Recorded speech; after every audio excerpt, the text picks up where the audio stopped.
Welcome to Organ Transplantation, Section 4. Today we'll talk about complications. Here's what we're going to cover. This is important. Major postoperative organ transplant complications are rejection, infection, and bleeding. There are different types of rejection. Organ rejection, hyperacute, occurs in the OR. Accelerated, and this only happens with kidney transplant. Accelerated rejection occurs within 1 week. Acute rejection occurs within the first 3 months. And chronic rejection occurs 3 months to years. The bottom line is rejection can happen at any time. Let's briefly look at some organ-specific information about rejection. What lets you know the kidney graft is in danger of being rejected? Think about what the organ is supposed to be doing and look for signs and symptoms that it's not doing that. You're going to look for changes in the lab values if you're talking about acute rejection of a kidney graft. Your creatinine will go up, your BUN, some other labs there. If they order a renal sonogram, you might see decreased blood flow there. Clinically, the patient would have decreased urine output. Of course, they would be gaining weight. They would have edema. They could have a temperature of over 100 Fahrenheit, and the graft site could be tender. They could complain of malaise, and their blood pressure could go up. For chronic rejection, the signs and symptoms are similar to the acute, except for your text says the addition of fever and graft enlargement at that time. And you would also see labs that would look more like chronic renal failure. Just FYI, a failed graft will usually stay in place unless it's necrotic.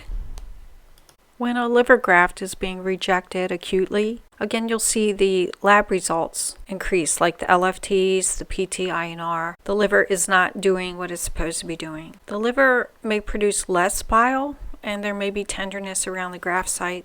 For chronic rejection, that's diagnosed with a biopsy. They do an image-guided, usually an ultrasound-guided biopsy, and that will show an inflammatory process. And in my experience, you're likely to see jaundice at that point too, very bright jaundice. In heart transplant patients, acute rejection is often asymptomatic, but you could see subtle signs like a decrease in cardiac output. Maybe they've changed their rhythm to AFib or flutter. Maybe the white blood cells are up. Maybe they have a low-grade fever.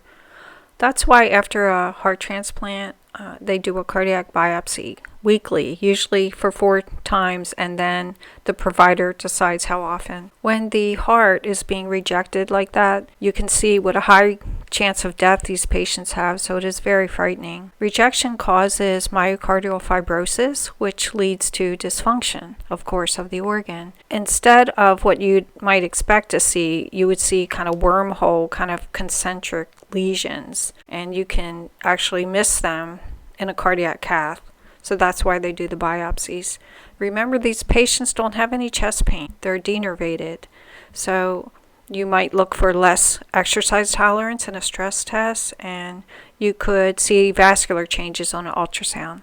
A pancreas graft rejection is difficult to diagnose.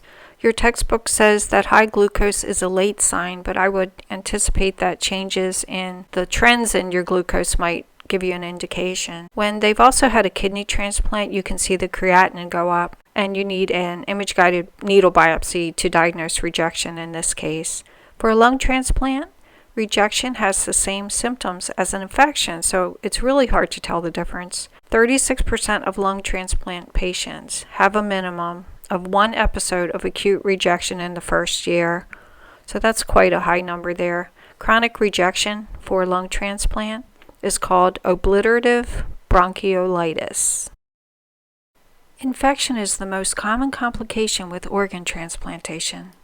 Remember, the immune system is suppressed, so that's going to naturally lead to severe neutropenia. During the first 3 months, patients are especially at high risk because of the high doses of immunosuppressants.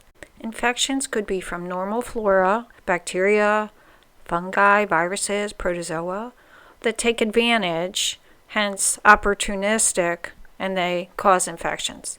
This patient population is especially at risk from invasive lines, your IVs, your urinary catheters, and so on, and they're at risk for post-op infections. As a nurse, you need to realize that the usual signs and symptoms of infection might be absent. Like I mentioned before, they might have a low-grade fever, but that is significant. So look at their lab results, their white blood cell count, their bands. Of course, you're going to use appropriate PPE, realizing that these patients may be in protective isolation. Meticulous hand washing and hand sanitizing is a must, as is good oral and skin hygiene. Check the patient's vitals frequently, do your physical assessment, look for any changes. Know that the immunosuppressive regimen might need to be decreased when an infection occurs. Then your patient is at higher risk for rejection, so it really is a catch-22. Do you remember all those vascular anastomoses that we talked about? Bleeding is a very real possibility. Blood can also ooze from the graft surface, or a hematoma may form postoperatively. In the heart, the pericardial sac that was stretched out because of that enlarged failed heart now has space for blood to collect, so you have to really look out for cardiac tamponade. The liver may not work as well in these heart transplant patients due to the pre-transplant congestion. In a liver transplant, coagulopathy from liver dysfunction can cause bleeding, and the small blood vessels can keep bleeding postoperatively. Plus, if that's not enough, there's always a risk of GI bleeding from the chronic steroids.